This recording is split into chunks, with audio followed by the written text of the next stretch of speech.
Alright, Jackie and Lori, I'm not a teacher, nor do I play one on TV, but I'm going to complete your assignment for Saturday, talking about my neighborhood and the demographics.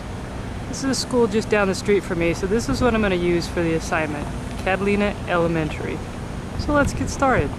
Well, this is pretty much what the typical area is made up of. I mean, you see a lot of kids walking on bikes. I would say about 75% Hispanic, with maybe 10 or 12% white and a few African American thrown in. This is pretty much what the school is all about, and pretty much what the neighborhood is all about. Alright, now that you've kind of seen what the school's all about, we're going to take a ride through the neighborhood. Check it out. Are you ready? Seatbelt please. Alright, here we go.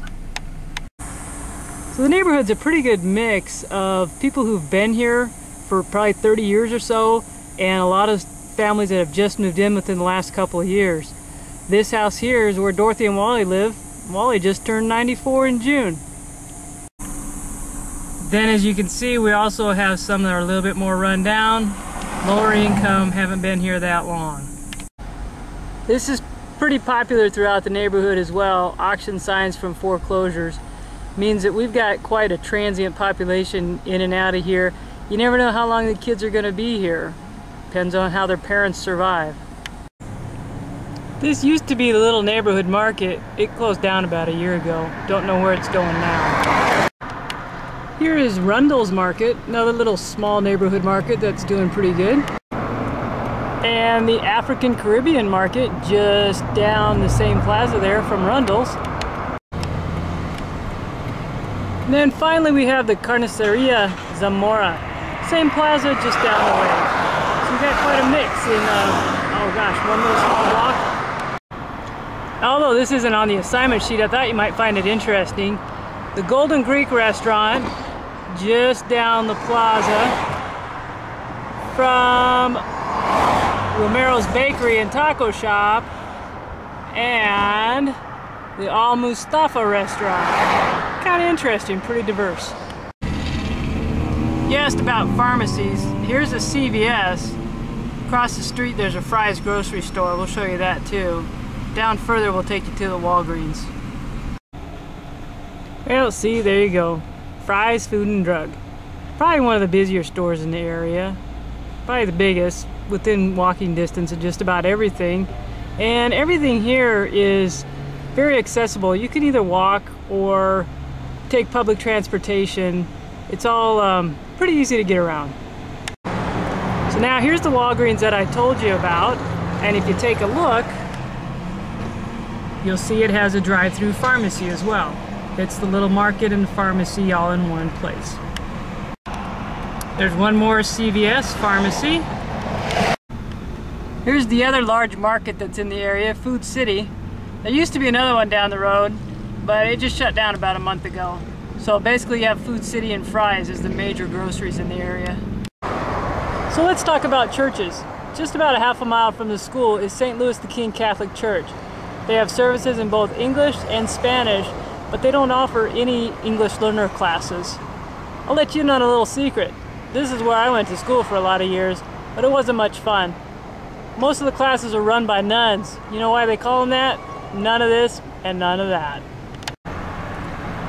Just down the street from the Catholic Church is the Glendale Church, which is a Seventh-day Adventist church. And just down from them is the Northwest Baptist Church. Gats to have them Baptists. Hallelujah.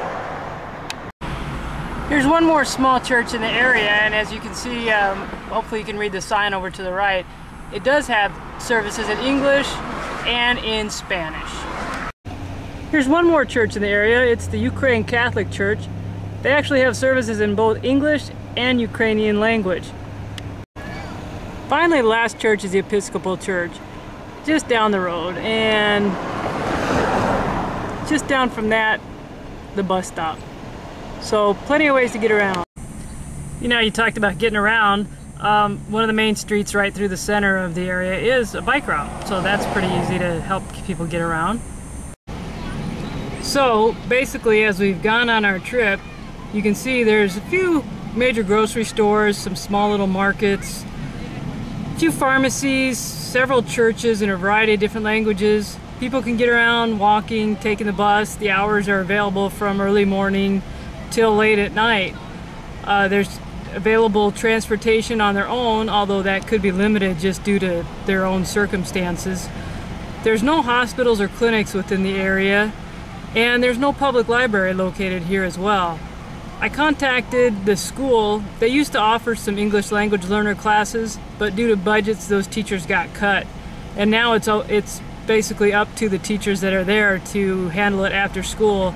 And with the huge increase in class size, they're pretty much not willing to do that. So if those classes come back, they'll be held in October in the evenings, and they will be free. Other than that, nobody's really got any classes for them to learn English. So bottom line, what does it mean to me? Well, the kids in the area are transient. They don't have a lot to hold on to, and they don't have a lot to strive for because they really don't know what's out there. There's a tremendous melting pot. You saw Ukraine, some Arab influence, Hispanics, blacks. So you got to be aware of everybody that you're dealing with in a multiple variety of cultures and try to identify everyone that's in the classes that you're teaching to. Also, many of the families are low income, which probably means that their parents haven't gone to school. So I have to take that into account when teaching my lessons. I have to make sure that I get English across and that it's not just a social language that the students are dealing with, and make sure that their academic language is there as well, and so that they get total understanding of what's happening. So it does present quite a challenge, and it's something that you really have to work at, strive to excel in, and look at all the variables when you're trying to teach your classes. So that's about it. Hope you enjoyed your trip through my hood, and I'll see you this weekend. This is presented by Audrey Glemba for the SEI ED class, instructed by Lori Dixon and Jackie Douglas at Tolleson, starting August 21st, 2009.